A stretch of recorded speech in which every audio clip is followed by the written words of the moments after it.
Monsieur le Président,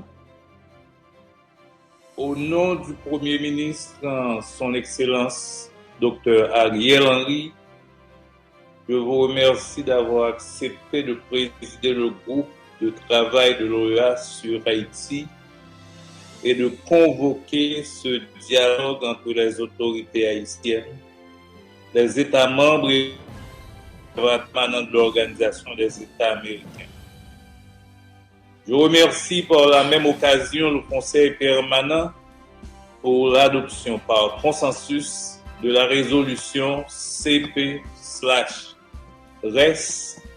1214 présentée par la délégation d'Haïti lors de la séance du 10 février 2023 et qui établit le groupe de travail.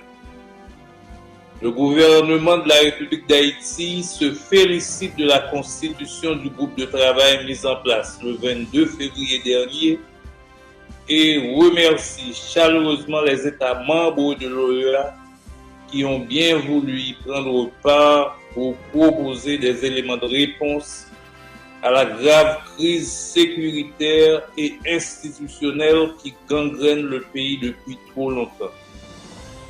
C'est pour moi l'occasion d'exprimer la profonde gratitude du peuple et du gouvernement haïtien à tous les pays frères et amis qui ont exprimé leur solidarité, mais surtout leur volonté sincère d'accompagner Haïti en ces moments combien difficiles de notre histoire de peuple.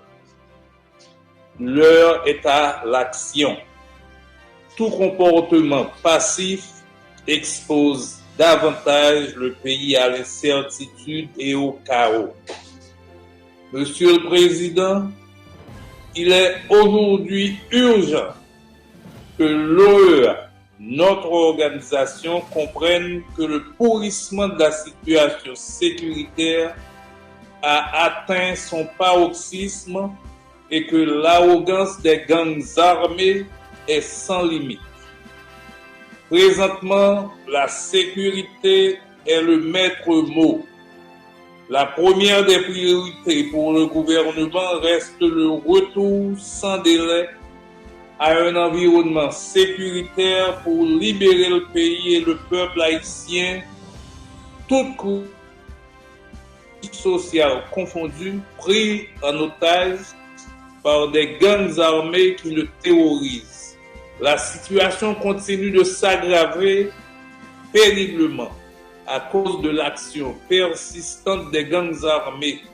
Les affrontements entre gangs armés, gangs rivaux ont provoqué une nouvelle vague de dépôts.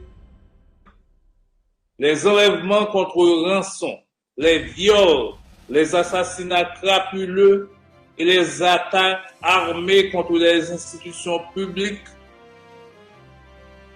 dont des commissariats de police, se poursuivent. La situation est tragique. Les hôpitaux sont contraints de fermer leurs portes.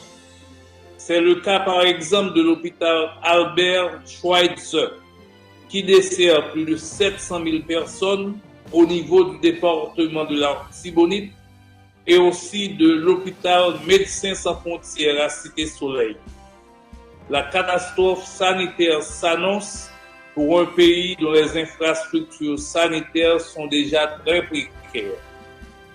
Monsieur le Président, comme je l'avais annoncé au Conseil permanent lors de ma présentation le 10 février dernier, sur la base des statistiques récentes concernant la montée de la violence, des crimes, de l'insécurité, impactent négativement les pays voisins. Les problèmes de sécurité en Haïti constituent une menace pour la région.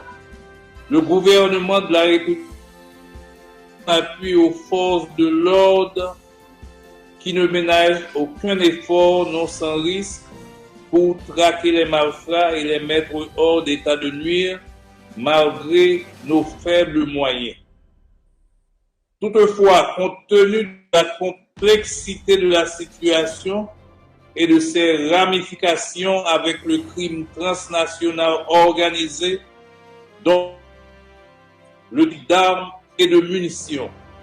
Haïti ne peut et n'a pas les moyens de les résoudre tout seul.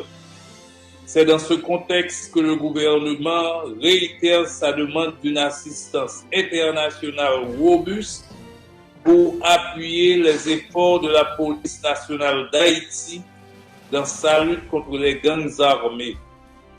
Les besoins de la PNH pour les opérations de terrain s'expriment entre autres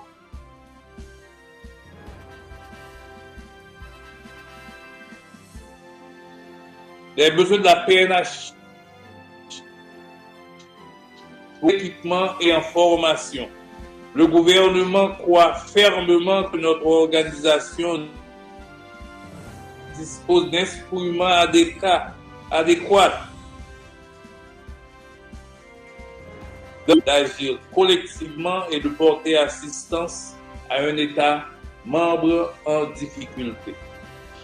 C'est pourquoi je renouvelle le support du gouvernement au groupe de travail de l'OEA sur Haïti. Le gouvernement partage les thématiques qui ont été retenues pour la division du travail en sous-groupes. Il rappelle une fois de plus que le rétablissement de la sécurité est la principale priorité du gouvernement. J'invite donc l'OEA, à travers le groupe de travail, à continuer à explorer les mécanismes interaméricains d'assistance mutuelle déjà existants pour venir en aide au peuple haïtien qui continue d'espérer un lendemain meilleur. Monsieur le Président, il est d'intérêt de souligner,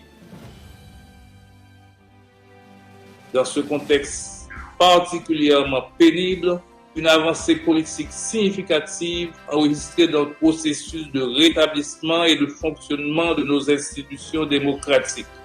L'installation par le Premier ministre de 8 nouveaux juges de la Cour de cassation, la plus haute instance judiciaire du pays, le 7 mars dernier. La normalisation du fonctionnement de la Cour de cassation est une étape importante dans la mise en place de l'institution pour une saine distribution de la justice et pour la réalisation des élections. En effet, à la suite de la signature de l'accord du 21 décembre entre le Premier ministre et les secteurs concernés, les pourparlers se poursuivent pour la désignation des membres du Conseil électoral provisoire devant organiser les prochaines élections. Je rappelle que la Cour de cassation est indispensable à la mise en place du Conseil électoral provisoire devant lequel les membres du CEP doivent prêter serment. Monsieur le Président, le message prioritaire adressé à la communauté internationale par le gouvernement de la République d'Haïti est clair et sans embâche. Il s'articule autour de la demande du déploiement d'une force internationale spécialisée pour appuyer la police nationale d'Haïti dans son combat quotidien contre les gangs armés. Il s'agit d'une aide robuste afin de rétablir la sécurité dans le plus bref délai, condition sine qua non pour un retour à la vie normale et la restauration des institutions démocratiques et républicaines. C'est l'unique moyen de créer un environnement stable et sûr, capable d'adresser dans un futur proche les grands dossiers socio-économiques et politiques de la République d'Haïti. Je vous remercie, Monsieur le Président.